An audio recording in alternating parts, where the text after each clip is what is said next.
Atlantic Council's Scowcroft Center for Strategy and Security, this is NATO 2020, a new podcast series pitching fresh ideas for the world's oldest military alliance. I'm your host, Terry Schultz, and I've been covering NATO for a long time, so I know a lot about how it's been doing things.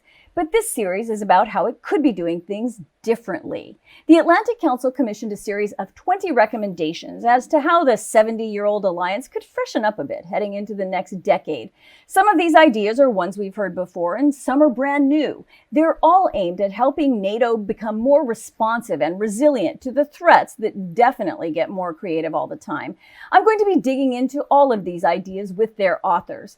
In this episode, the recommendation is put NATO back in the narrative. The authors, both from the Atlantic Council, are Bridget, who is the Assistant Director for Digital Engagement, and Livia Goddard, the Assistant Director with the Europe Center. Thank you both for joining me.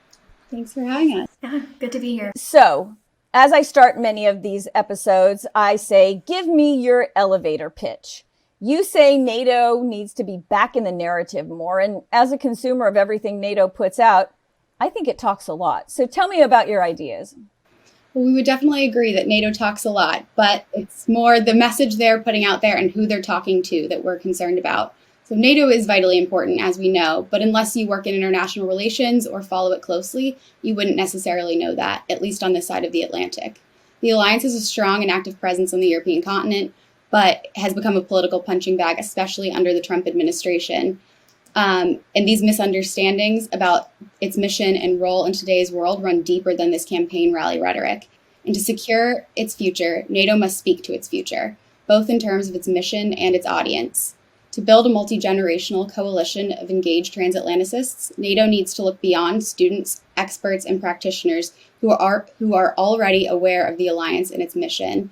NATO's public diplomacy division should reach out beyond its current network to target the next generation of voters and leaders who often don't see themselves as direct beneficiaries of the alliance in the same way that people did at the time of NATO's founding more than 70 years ago and throughout the Cold War. Young Americans in particular are largely unaware of the impact the alliance has on their daily lives, and NATO should design a long-term sustainable campaign to tell its story of success, of what the organization is, what it stands for, and why it's relevant today in the 21st century. Okay. Well, that was a long elevator ride there, I have to say. We were going up high. And I will correct myself a little bit. NATO doesn't talk as much as it used to. I would say that the coronavirus has definitely, as a journalist covering NATO, I haven't been in the building except for a couple of interviews for a year. So I would revise that a little bit, but over my history of 15 years covering the alliance, it does put out a lot of information, which we're going to get into now as to how you think that could be done better. So I'm going to go back to a couple of the things that you just said.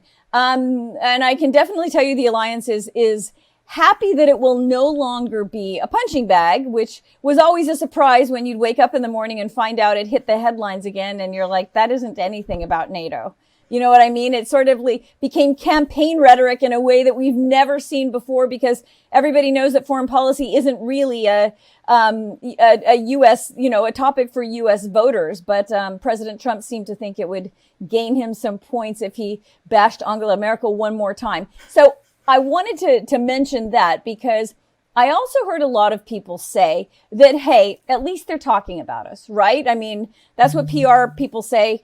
It's better that they're talking about you. Don't worry so much about what they say. But do you think that's not true? I would say that that's not true. I think there's a dearth of information about NATO in the American public consciousness, especially among younger generations. And so it's great that people are talking about NATO, but if the message is negative, if the message is about how it hurts the United States or how supporting allies who maybe we don't interact with on a daily basis is bad for the United States, then I think that ultimately it hurts the alliance and it hurts its public opinion. Yeah, no, I think especially following the NATO summit in London, there was so much new press about NATO, whether it was that conversation between, was it Trudeau, Macron, Rutte, and that one, the gossip circle, yeah. and the SNL sketch about the NATO cafeteria. There was oh my God, that was amazing. Oh, I wish we could insert that here. That was hilarious. They had some real NATO knowledge in there too, actually. Oh, NATO nerds rejoiced when that episode aired. And I think the memes, the SNL sketches, all of that was such a great opportunity for NATO to introduce themselves to a new audience. And they kind of let that opportunity fall by the wayside and didn't necessarily take that and run with it and say like, hey, yeah, we do have fun here at NATO. Here's some more about us. The cafeteria is a blast. Okay, I hadn't actually thought about that because I didn't realize you youngsters still watch SNL, and I'm really happy to hear it. Okay, but let's go more. Do you really think though that Trump's rhetoric sunk in? Because the people that were watching his rallies that would swallow that information, I mean, may not have been NATO supporters in the first place ever. Although the Republican Party, traditionally was a big supporter of NATO. Do you think that really did a lot of damage among people who would have an opinion about the alliance anyway? I think it probably took a group of people who were indifferent or knew next to nothing about NATO and made them take a negative stance towards NATO, and without really even knowing why necessarily, seeing as a defense alliance is something that party would typically support. This just put it in everyone's head that it is a negative thing. It's something that's costing us money and isn't benefiting us in any way. Yeah, this is something I was probably thinking of bringing up later in our discussion, but I'm just going to bring it up now because it bothered me to no end, and I have brought it up directly with the Secretary General along with other members of the Public Diplomacy Division, and that is that when people like Secretary General Stoltenberg were standing right next to President Trump when he said things that weren't true about NATO, like that the U.S. funds everything, or that it was, countries were in arrears to the U.S. Stoltenberg didn't correct him. And a lot of other leaders didn't either. I can remember Mark Rutte, the Dutch prime minister, stopping him from making some comments. And I know the Finnish president, Finland not even being a member of NATO, corrected him on some information about his country. But by and large, they let him do it even when they were present. And I know a lot of people won't be happy that I'm bringing this up again but everyone knows it's one of my pet peeves. Do you think that also is a missed opportunity to have said, hey, wait a minute, Mr. President, and tried to stay on his good side, but to say that isn't exactly how NATO's funded, or that isn't exactly how NATO works, or, I do think that's a good question, and it's something that I think we're still seeing the effects of now that the Trump era is over, because those were missed opportunities to provide a more complete picture of NATO. I think the issues that President Trump raised while he was in office, maybe the way he raised them wasn't super effective, but I do think there are deeper issues within the alliance that he touched on that could have been communicated about more effectively if we had taken the opportunity to do so during the past 4 years. And you can acknowledge there are problems. I mean, we're not going to do the 2% here because we do it in so many other episodes. But, there are things that could be said, and, NATO officials could have looked at themselves and said, we're trying to do better. But anyway, yeah, I take that point. And that was, so you brought up two things: that they didn't capitalize on the fun things like SNL, where you could have, put that out and, made jokes yourself about your cafeteria. And then not correcting the record when flat out lies were told and misinformation was spread. But I think that's a good point. But moving on, I want to talk to you more about sort of the generational divide that your paper really talks about a lot. I am of the age where I could still traipse through the Soviet Union when I started my journalism career. So, I'm one of those people that remembers NATO for what it meant to the Eastern Europeans in particular. But you guys aren't. And people your age don't have any feeling about this, right? I mean, that's one of the main points in your paper, that NATO needs to learn how to talk to people. Yeah, I mean, I can say I was born after the fall of the Soviet Union, and it is a concern. My family history makes it so that I was aware of communism and the fall of the wall and why that was important. But that makes me unique. That's not something that I think a lot of either millennials or Gen Z they don't have that same background. And so when it's far away, and both in terms of timing, but also in terms of geography, it's harder to see why this is something that we continue to stay part of. NATO just hits different today than it did after the fall of the Soviet Union, while the Soviet Union was in power, and after the war when NATO was founded. So I think as a student of history, we can appreciate the importance of the transatlantic bond and the transatlantic alliance, but to the average American student who has just gone through the U.S. education system, studied history, they really do show America as the country that comes in, saves the day in Europe, goes back home, and, continues with their own business. It doesn't see itself as something that, not only does Europe depend on us and for its security, but we depend on Europe to be secure in order to, keep its adversaries at bay that are more in their neighborhood and not on our front yard. Yeah. Well, I have to be honest, I've learned a lot more about America's role in the world living in Europe, living in Belgium, where they also believe Americans came in and saved the day twice in both world wars. That is the prevailing view here and in some other countries. But I don't even think we teach that part of our history well in our schools. So, that's another point, but that certainly is a challenge for NATO, isn't it? Trying to make yourself relevant to young people who, if you're an American, may not have learned it at all, and certainly don't feel it. You know what I mean? Don't unless your family did, as you mentioned, have some history. You don't feel. Either gratitude or even interest, right? I would agree with that. And it's challenging because even when there are conversations about America's role in the world, about the Cold War, about World War II, about the fall of the wall, NATO isn't always the organization that's first mentioned. Sometimes it's the United Nations, sometimes it's the European Union or some earlier iteration of the European Union. And a lot of times it's bilateral relationships. And NATO, through, for whatever reason, is not the first thing that people think of, even though it was instrumental in keeping us secure for the past 70 years. I think there may have been times when that was okay with the alliance. It sort of was like, we're a workhorse. We'll keep our head down. We'll keep our allies safe.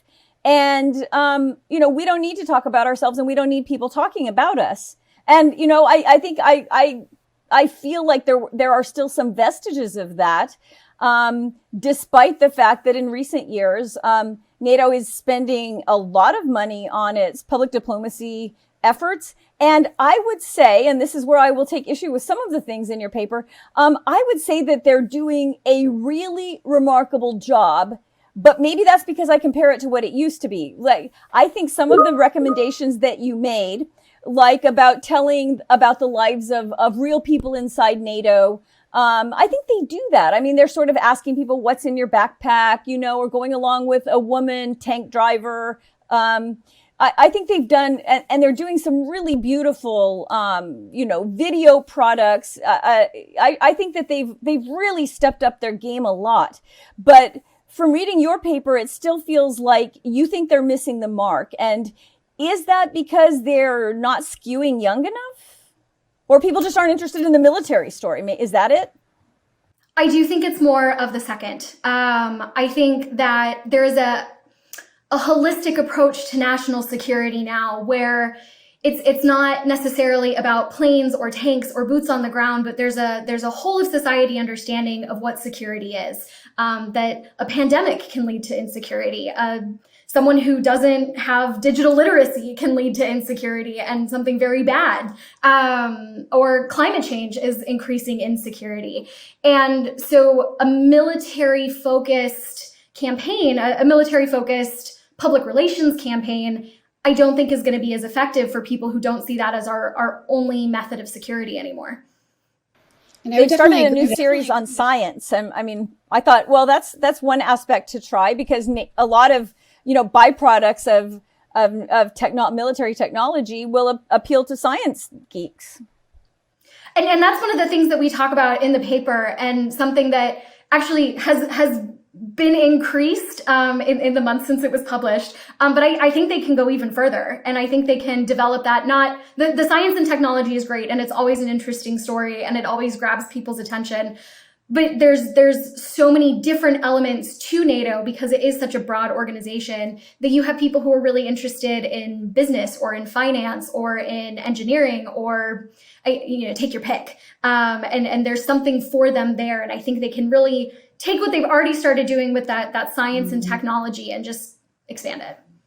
And even to go back to your earlier point about the work NATO's already putting out, the videos of them with, following the female tank drivers, or all the beautiful videos and photos that they're putting out with the We Are NATO campaign, they are telling their story. And I think that in this case, it's more of an issue of who they're telling their story to, and less of an issue of how they're telling their story.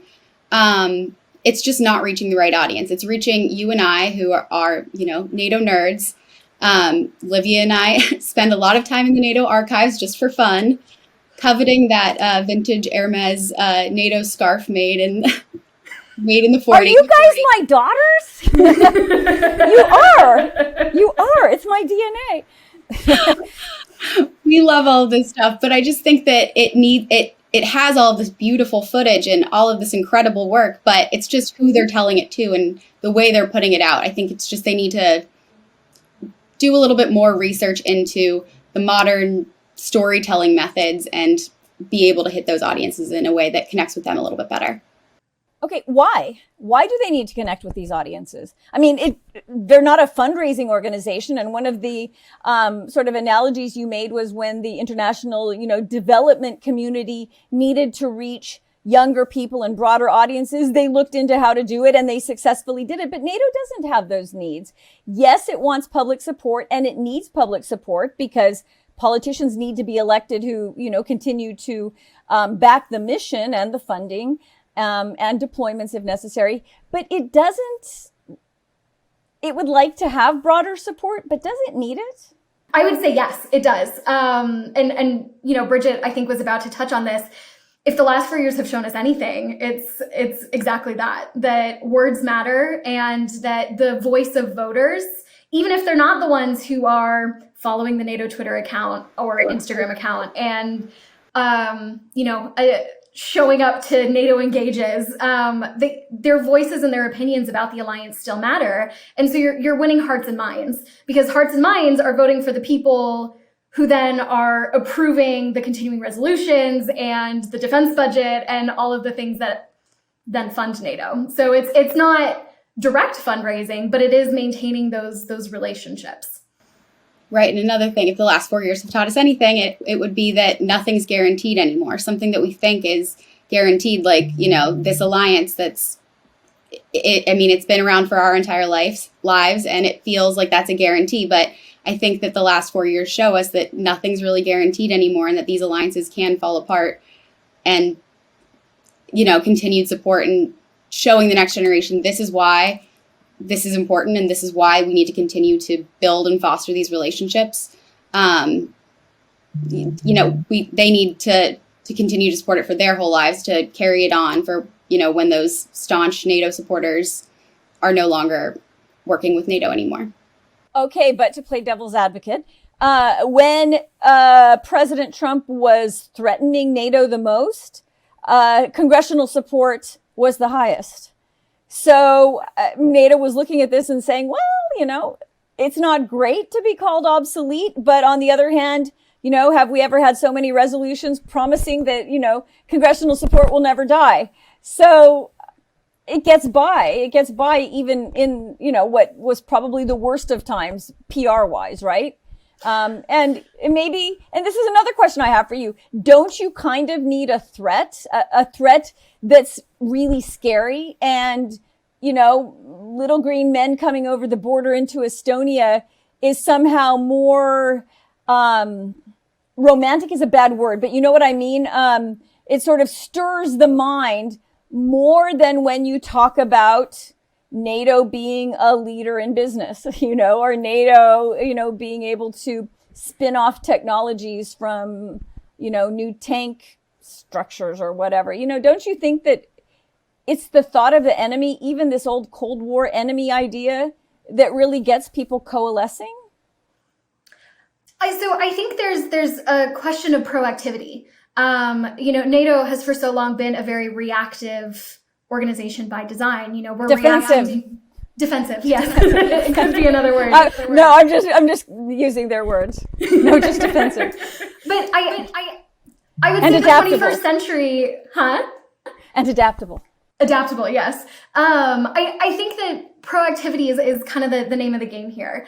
The 21st century has threats that are broader and below the level of Article 5. We're fighting climate change. We're fighting people who are in their rooms with computers who have the ability to shut down a dam in the United States through malware. To me, that's pretty scary. It's not little green men, but it's no power, no heat, no internet, not being able to do my job. The threats look different, and I think that reactive responses or defensive responses, I think it's too late. And so it's being adaptable is also being proactive. So as a storyteller for a living, we do need some drama though. And, projecting calm, which I think is what NATO, likes to see itself as, just doesn't sell stories, doesn't make headlines. And you're saying that they need to make a different kind of headline, and they, is there an audience for this kind of thing? I think so. I mean, I think that people like Greta Thunberg can show us that the younger generation is not calm. We're not feeling okay about the future right now. We're terrified. The pandemic has, taken a large chunk of our youth away. The threat of climate change is impacting us every single day. And even if you don't feel like it is, something like what happened in Texas will happen, where all of a sudden somewhere where you think a snowstorm is not going to come in and, take everyone's ability to live away, it will, and it can. And this is going to become an increasingly constant issue. This is something we're going to see more and more of. And maybe NATO should sound the alarm and instead of projecting calm, turn it around and say, yeah, we're not calm anymore. We're scared. This is bad. And we need to act now. It was really interesting. And I've said this before. I'm not sure if I've said it in any of our episodes, but when I watched the young leaders I think it was at the end of the hackathon recently, and they were asked what they think the biggest threat to their security is, or biggest threat to the world. And it wasn't at all what my generation would have said, or certainly not my parents' generation, even more. It was neck and neck until the very end of the voting between cyber and climate change. And, NATO is now very active in cyber, perhaps kind of late, making it a domain. And the Secretary General is now in every speech talking about climate change for the last few months. It is definitely trying to hitch its wagon to the concerns of people of your generation. But I mean, I'm not even sure that it's the right institution for this. I mean, cyber is one thing because it's now a domain of war, and certainly that can shut down militaries and all kinds of national security institutions. But is climate change, should NATO really be promoting itself as one of the leaders in managing climate change? I mean, I have my own answer to this, but I'm wondering what your generation thinks. Wouldn't you look somewhere else, even the UN? I personally, no. I do think that NATO, because it's an organization of 30 countries that, for the most part, have similar values and goals and are part of this alliance that is a security alliance. I think that that's easier to manage and it's easier to move things through than a body of 170 probably even more than that. Obviously, I'm not a UN expert, but 190 countries that are, they run the gamut, right? You have countries. That's true. So that would be my first thought. And then my second thought, going back to this idea of holistic security, it's climate change is not a United States problem. Climate change is not a Germany problem. Climate change is not a Hungary problem. It's an everybody problem. And so it's a collective response that's required. And what better place to do that than a collective security organization? That's what the Secretary General says. And he's really motivated on this now, which is exciting to see, because, that's definitely something that encompasses a lot more people, a lot more generations like yours. It's the old people who don't get it, isn't it? Unfortunately, unless you're David Attenborough, who's saying now we're almost too late, or, maybe that is going to be the best vehicle. You think that NATO deciding that it is making climate change a major security issue, will that draw in more younger people?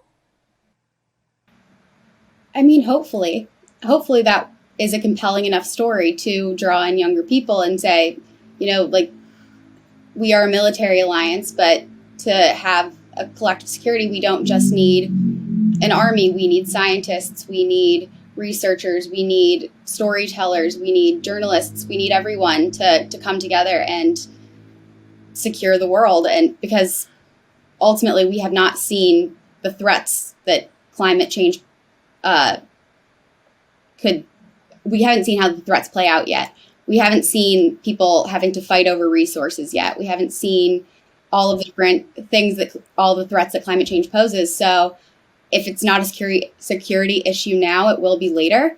And I think that NATO has the opportunity to act now, and it shouldn't. I think it's the most effective body for it. Interesting. Well, having a Norwegian at the head of it, and as he always points out, I think he was assistant minister for environment or something. I mean, he definitely cares about it and was raised in an environment where it really mattered. Up in the Arctic, this has been a major concern now for decades, way ahead of sort of the rest of the continent. But here's another thing I wanted to ask you before we run out of time. You also talked about getting the story right, and that you should have different kinds of storytellers, that they should draw in all kinds of different people to tell this story. But when you're paying somebody to come up with a message, isn't that always obvious? I mean, I like these vignettes where I know it's real people that haven't been coached, that they're not actors. I hate that stuff. And it's not genuine to me at all. I wouldn't even spend a second watching it. So when you're talking about all of these kind of, other even agencies that they should bring in to help them hone their message, to me, that would lose credibility. I mean, I admit that as a journalist, I'm a different audience, but do you really think that will work? Everybody knows when it's been paid for, right? Well, I think, and Bridget, you can correct me if I'm wrong, but when we're thinking about it, it's people who are already NATO people, but might have outreach and, what's the word I'm looking for? That might reach different audiences than the Secretary General or than the Atlantic Council, or take your pick. I think there's sort of constituencies, exactly, in not a political way. Yeah, exactly. And, that's why we talk about a bunch of different groups of people who could, within NATO, tell these stories, the different methods through which they could tell those stories. Some of them will work, some of them won't, some of them will sort of work, and some of them will be blockbusters. It really, it's trying it out and seeing what works and what doesn't, and then going from there. But starting, with something creative, you never know where it's going to end up. Right. And we all have different life experiences. The story can impact me differently than it impacts you or Livia. And a story told in the United States will impact somebody in Germany or France or one of the other member states differently. And especially the United States is such a large country. Storytelling is regional, storytelling is personal. And it's not necessarily about reaching everyone with one video or one speech, one message. It's about reaching as many people as possible with as many different stories as we can tell. But if we're not talking about countering disinformation, then I feel like a lot of what you wrote is targeted at Americans, because here in Europe, or maybe some Western Europeans as well, I mean, there's a large disinterested, population here in Belgium where people don't feel threatened, and probably, the Dutch and, maybe the Portuguese, but I mean, if you're talking about the Baltics, they still live this experience every day, everywhere in the Baltics, in Poland, probably in North Macedonia, and some of the countries that whose security really is still touch and go sometimes in the old-fashioned sense. You don't need this kind of campaign as much, because even the youngsters know what NATO does for them. And for example, when U.S. service members were being told not to wear their uniforms, or working with NATO, were told not to wear their uniforms in many countries, including the United States, when they're off duty. I was visiting an exercise in Latvia where they were told to wear their uniforms, that it made the population happy and feel safer if you see U.S. soldiers with NATO walking around downtown, having a coffee in their uniforms. So that just shows what a dramatic difference in perception there is between countries. So will this kind of campaign, I mean, I guess there's no harm done if you have a particularly compelling storyteller, and the message goes to Lithuania, right? But I think it's Americans and complacent Western Europeans. I think some of that is the fact that we are both American ourselves. And so that is we also live in the United States, and that's the messages that we're seeing, and that's where the crisis has been as well. Yes, exactly. But I do think these are lessons that can be learned and taken elsewhere, depending on where the need is. A message for the United States might not work in Lithuania or in North Macedonia, but it's the mentality of targeting messages, of being creative with our storytelling, that then makes the alliance more nimble when there's an issue somewhere else. And so they should. Oh, go ahead. Sorry. In your episode with Chris Galuba and Gabriella Doyle on Mexico joining NATO, Chris was saying, look, we need Americans to have a bigger stake in this. We need them to feel like NATO is working for them. So in their case, they talked about Mexico joining NATO and having more of a greater focus on North America in the alliance. But here we're talking about telling the story in a different way to Americans to make them see this is something that is important to you. This is something that does impact your security and helps you every single day, whether you see it or not. And that idea was, when we started that episode, I thought it was much more far-fetched than any of yours. But by the end, I was like, yeah, okay. You know what I mean? And I understand that the idea has been met in real life, not just in our vodcast, with, real interest, genuine interest. So that's really gratifying.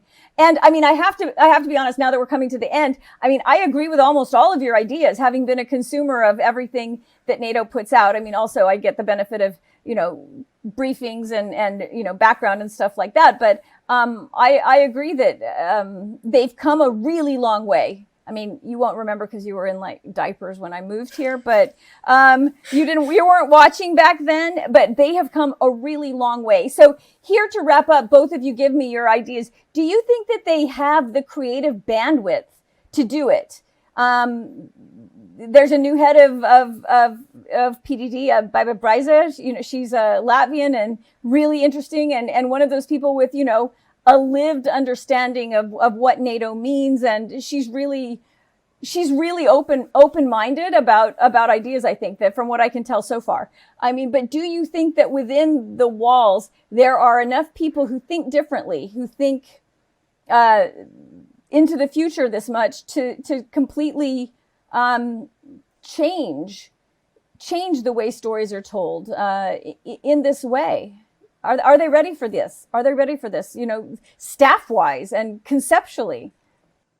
I mean, I definitely see NATO trying with the NATO 2030 campaign, trying to reach out to next generation through doing, send us a video of you telling us why NATO is important, and you can sit down and do an interview with the Secretary General, things like that. I see a lot of great efforts that NATO is making to reach the next generation, I think that they're open to it from what it seems like from the outside. But I think that, just more research, talking to more people, really diversifying their staff truly could have such a big impact. And if NATO is serious about reaching the next generation and reaching everyone, they need to make sure that their staff reflects the population that it's representing. I would agree. I think that the potential is there. It's a matter of prioritizing capping it.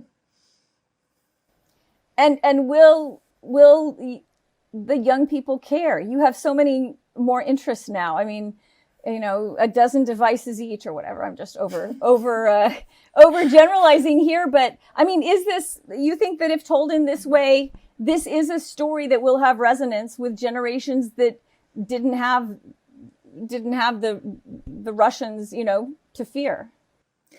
I mean, if we bring it back to the NATO SNL sketch, that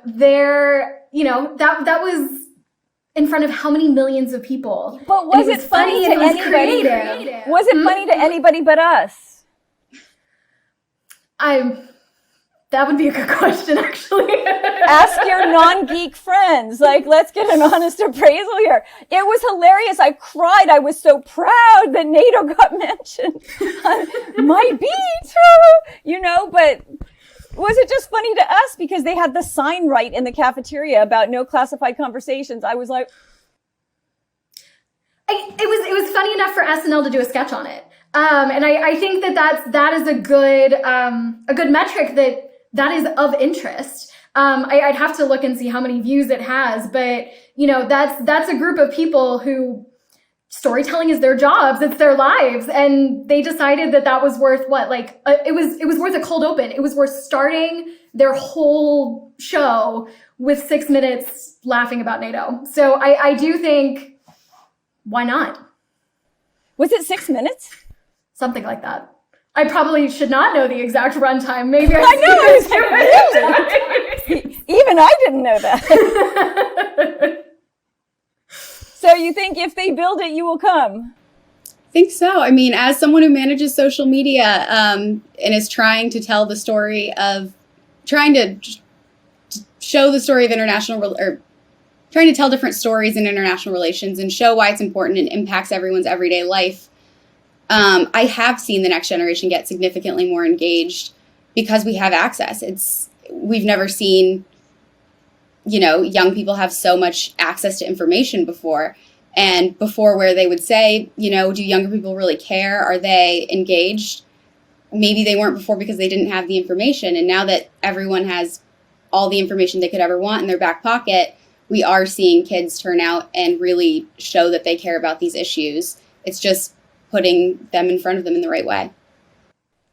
Okay, well, this has been really interesting, and especially because it's things I'd like to see too. I've really been enjoying the activities with the younger generation, and their ideas are so good, and I'm so intimidated by how good you all are at everything. Good thing you don't want my job, right? Probably not. You don't. But anyway, this has been really inspiring and very creative. And thank you so much for sharing your recommendation with us to put NATO back in the narrative. So thank you so much to Bridget Cornett and Livia Godet, both from the Atlantic Council. Thanks for your time. Thank you. And to our viewers, you can find all 20 ideas at atlanticcouncil.org and tell us what you think at #StrongerWithAllies. Thank you so much and join me next time.